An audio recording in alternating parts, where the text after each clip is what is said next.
तपाईहरुलाई कति भ्युजमा कति पैसा आउँदो रहेछ, 1000 भ्युजमा कति पैसा आउँदो रहेछ भन्ने तपाईहरु सोध्नु भएको छ नि कि फेसबुकमा कति भ्युजमा कति पैसा आउँछ। अब म तपाईलाई लाइभ देखाइरहेको छु कि फेसबुक, यो मेरो फेसबुक प्रोफाइल हो। यो फेसबुक प्रोफाइलमा म यता हेर्नु ड्याशबोर्डमा अब जान्छु। ड्याशबोर्डमा गयो हैन, 1,55,924 भ्युज छ। त्यसको लगभग ₹1.21 आछ। अब त्यस्तै 7 दिनको 29 पैसा आछ।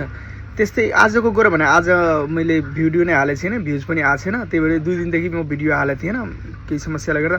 अब हेर्नु, यो महिनाको अर्निङ मलाई 95 पैसा छ मेरो। तर यसमा के हुँदो रहेछ भने तपाईको यो महिनाभित्रमा तपाईको $100 आएन भने तपाईको खातामा जाँदैन, फेरि त्यसपछि कम हुँदै जान्छ। अब नयाँ पैसा एड हुन्छ, पुरानो पैसा खत्तम हुन्छ त्यो महिना लागिसकेपछि। मेरो यो हेर्नु, कसैमा 4 पैसा, कसैमा 3 पैसा, कसैमा 5 पैसा यसरी छ सबै भिडियोमा। भ्युजमा पैसा लगभग मानौँ न 1000 भ्युजमा तपाईको 2 पैसा जति आउँदो रहेछ। यो हेर्नु, मेरो 31 पैसा छ यसमा, सबभन्दा बढी। यसमा तपाईको 17,224 भ्युज 48 भ्युज छ। यसमा 31 पैसा।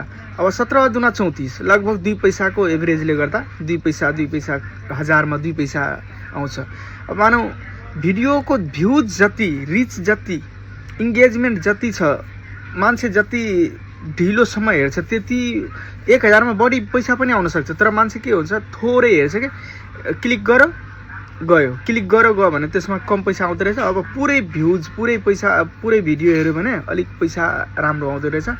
अब मेरो लगभग सबै भिडियोमा त्यस्तै छ, 1000 मा 2 पैसा जति। कुनै कुनै भिडियोमा यसो हुन्छ 5000 गए पनि यो 1 पैसा पनि आउँदैन कुनै कुनै भिडियोमा। अब खोइ के कारण हुन्छ त्यसको। तर लगभग प्रायः जस्तो यो हेर्नु, मेरो यो महिनाको अर्निङ देखाइरहेछ मात्रै, जुनको 95 पैसा छ। अब कन्टेन्ट मोनेटाइजेसन त भइसक्यो, तर सेटअप चाहिँ मेरो भएको छैन। अहिले सेटअप गर्नलाई अब कसरी सेटअप गर्छ त्यो पनि म अर्को भिडियोमा देखाउँछु।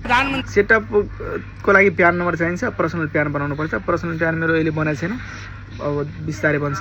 तपाईहरुलाई कस्तो लाग्यो, तपाईहरुको जिज्ञासा अब 1000 भ्युजमा कति पैसा आउँदो रहेछ र त्यसको लागि मेहनत चाहिँ धेरै गर्नुपर्छ। सधैँ भिडियो, सधैँ पोस्ट, सधैँ फोटो हाल्नुपर्छ। तर टाइमिङको कारणले मैले हाल्न सकिरहेको छैन। कुनै दिन टाइमिङ भयो भने कुनै दिन अर्कै काम हुन्छ। काम मतलब अलिकति पनि टाइम पास भइदियो भने फेरि भिडियो हाल्ने टाइम हुँदैन। तर तपाईहरु पनि फेसबुकमा पैसा कमाउन सक्नुहुन्छ। राम्रोसँग काम गर्नुभयो भने, राम्रो टाइम टु टाइम भिडियो हाल्नुभयो भने, टाइम टु टाइम पोस्ट गर्नुभयो भने।